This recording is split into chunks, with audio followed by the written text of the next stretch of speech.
Hello everyone, this is Ram Sorat Giberson, gardening and Ram Giberson Channel. This is along the driveway at Aston, Georgia. Property that we've been living here since 1991. And if I didn't mention yet, my channel is Ram Giberson Channel. For เพื่อนๆที่เมืองไทยสวัสดีค่ะสวนอันนี้นะมันเป็นสวนข้างนอกรั้วที่บ้านแรมจะไม่เคยเอาเข้าไปใน YouTube ในเวลานี้วันนี้จะเอาเข้าไปใน YouTube มีตั้งหลายอย่างดอกไม้หลายอย่าง Okay, I have to go back to Hello American. I speak English. This, if we talk about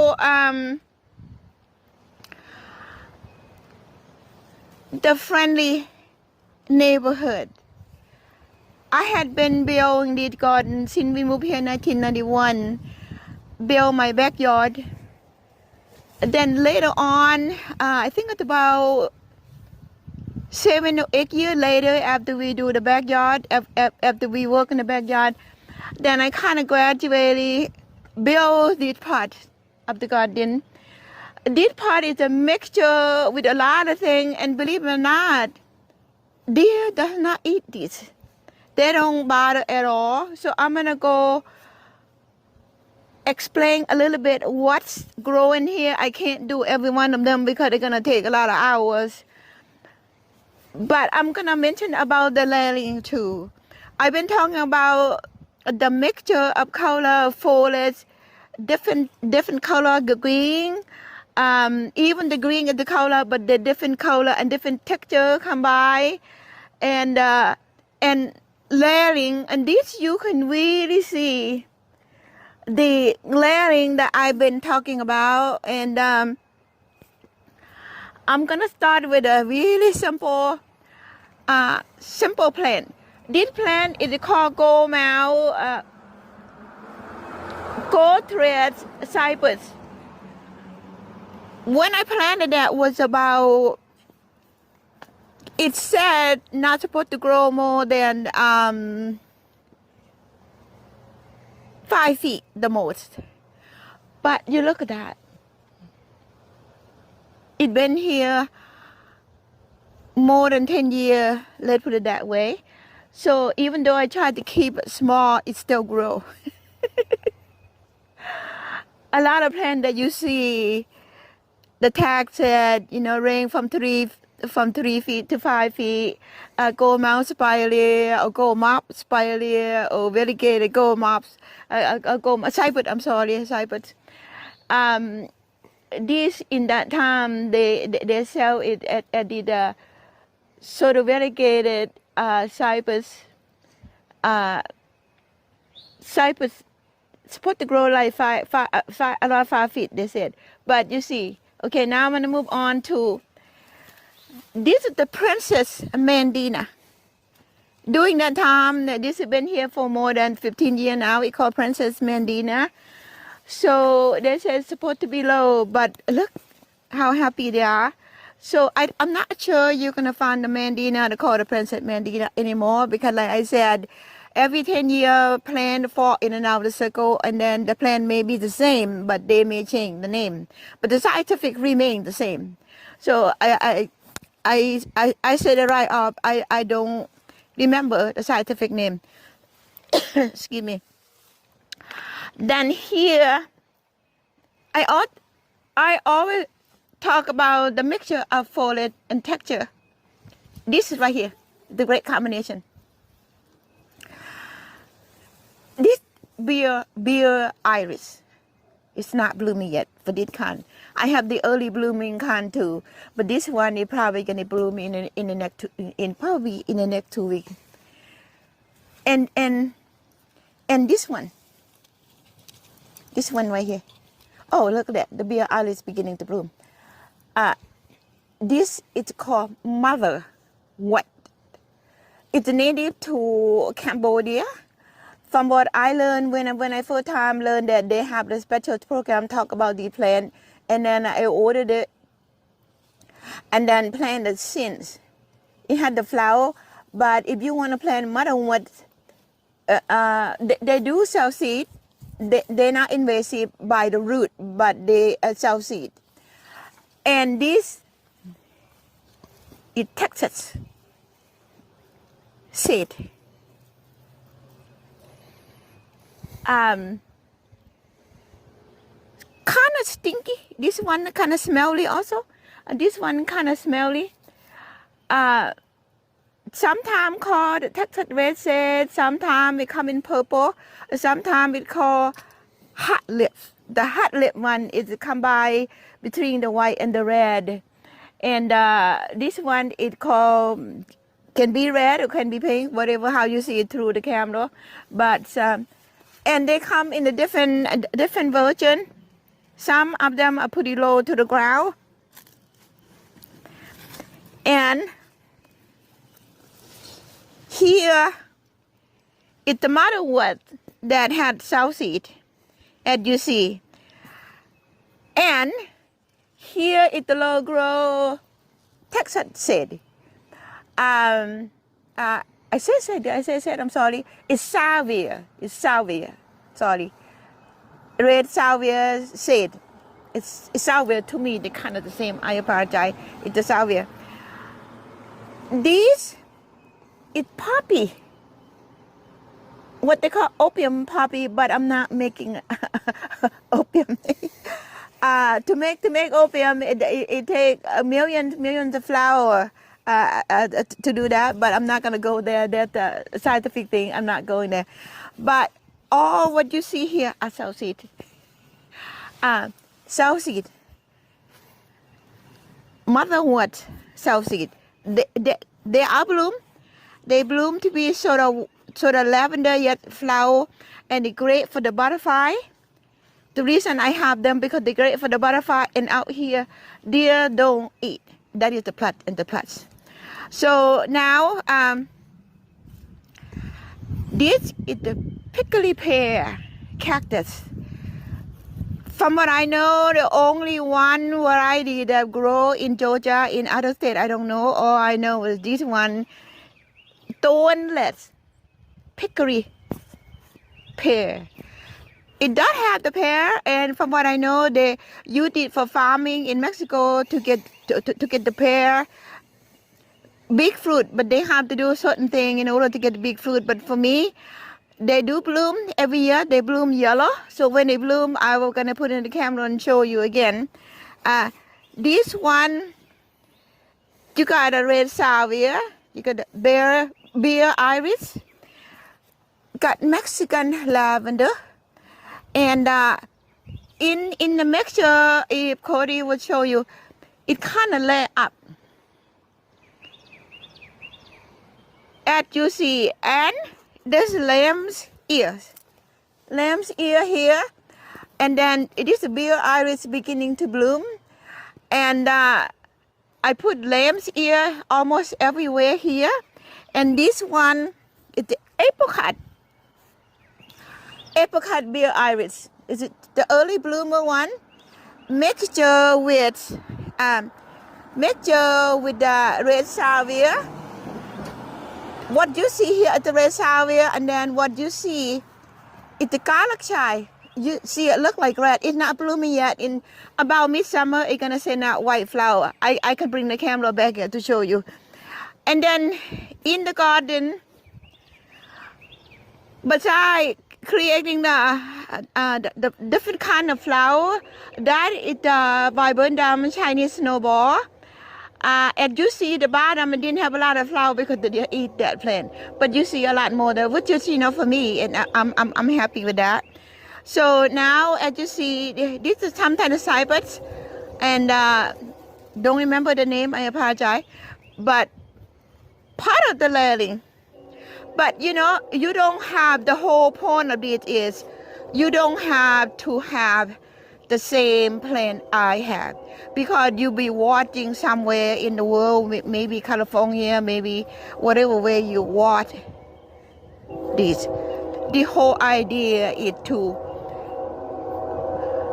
layer and to find the plan that will allow you to have different texture, different color. And in this corner right here in my garden right now, the purple one right here, sorry, this is barberry, the low grow one. So my garden I don't do in a formal term, like the one have to light up a certain way and certain way. I don't do that because I want a garden to be natural. Every single, I've been talking about the painting on the land. It kind of like that, you don't have to think of the term of painting. You think of the term of layering, different foliage, different color. And then on top of that, to make the garden more interesting, we bought a gigantic boulder. We had 3, we have 4. We have one big one over here, one this one, and then big one, to kind of put the weight into your garden and make it look more natural. I used to live in El Paso, Texas. So in those mountains, they are, believe it or not, you create the garden, whatever you have by a lot of memory, and then you create based on that. So I really love the land that have big boulders like that. So we buy in tons and tons of those, the big boulders, and then we just kind of place them logically to give the garden the layering from the land and lay up to the border, and then lay up from the plant to the other plant. That is the whole point. The whole point for me is you have to go get that plant to do that. It's not. Because many corners of the world, obviously, you're not going to be able to grow the plant like I'm growing here. The Thailand could be watching. They can use the plant that will give them this kind of effect, but it could be a totally different kind of plant that you can use. And one thing I loved about El Paso, Texas, it's cactus. So I'm gonna talk about the prickly pear, thornlet prickly pear cactus a little bit, because it gives me that memory. We live here for about almost 5 years or something. I just love variety of the cactus when go up to the mountain in El Paso mountain filled with gigantic rocks, and then they get kind of desert side, like it had a lot of cactus. So when I create this garden, I combine the cactus, combine the rocks, combine many things. The bird nuts spruce that I just passed. And again, I pointed out what plant here a little less than what I'm explaining, the layering and the texture and the foliage, and make the depth. Because when you're watching, you may not be able to have exactly what I have, and that is okay. So just remember, developing your garden from the memory, I think that's wonderful, because it helps you to understand what you want to put here, so you can, every time you walk by. And again, I'm going to go back to a little bit of fixing and a little bit of because it connects to that. If you build the garden have no purpose, then you would enjoy more if it have a little bit of purpose, have meaning. So the cactus remind me about what I live in El Paso. We had such a good time there. I went to the college there, learned my fine arts degree there, and then I do a lot of things. I teach the dance there, and many things that happen here. So I put it here to kind of remind me that the good thing that remember. And you can do the same. The name a specific plan. Yes, it's important to have the plan to build the garden that would give you pleasure and beauty and all that. But plan, find the plan that work for you. So here, right here,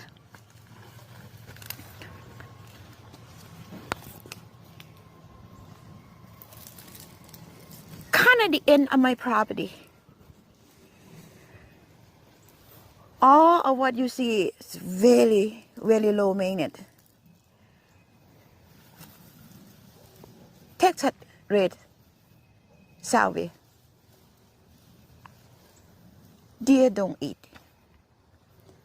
Now again, you may not have salvia. You may not have lamb's ear. You may not have the apricot iris.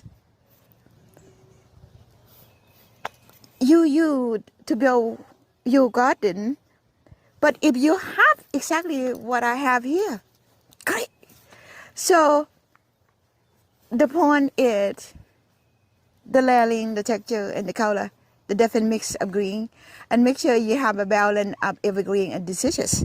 And come by, if you could put the big boulders into your garden too, because it's gonna give you the weight for the ground weight.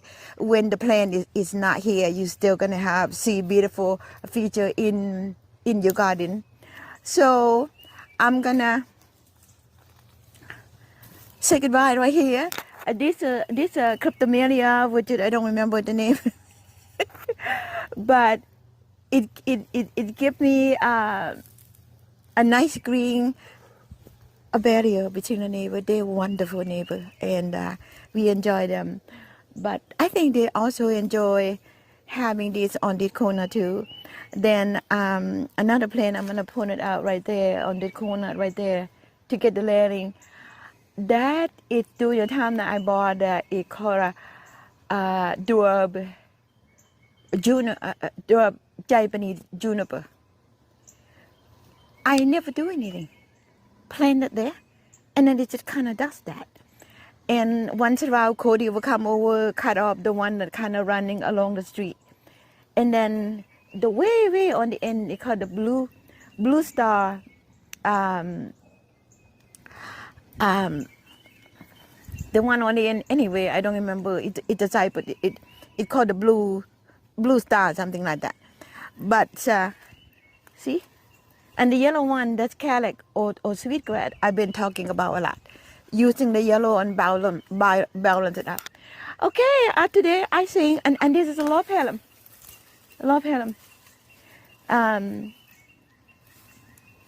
They contract the dark green.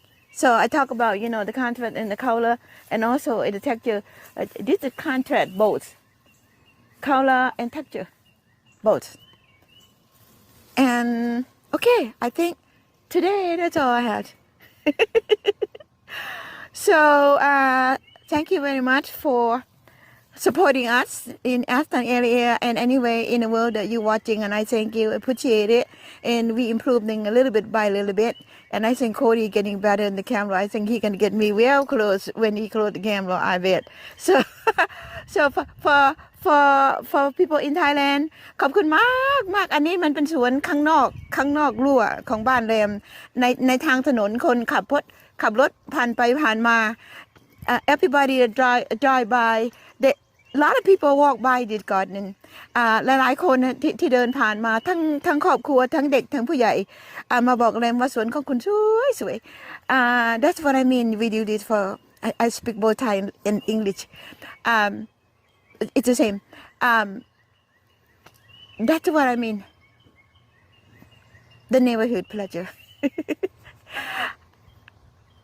Something that they can come for a walk and they can see. And I kept it for years and years, going in 20 years now. So did it every year and keep it up. And it's so happy to have this to share. And I thank you very much for supporting us. And for Thai friend, I always gonna do ขอบคุณมากสวัสดีค่ะ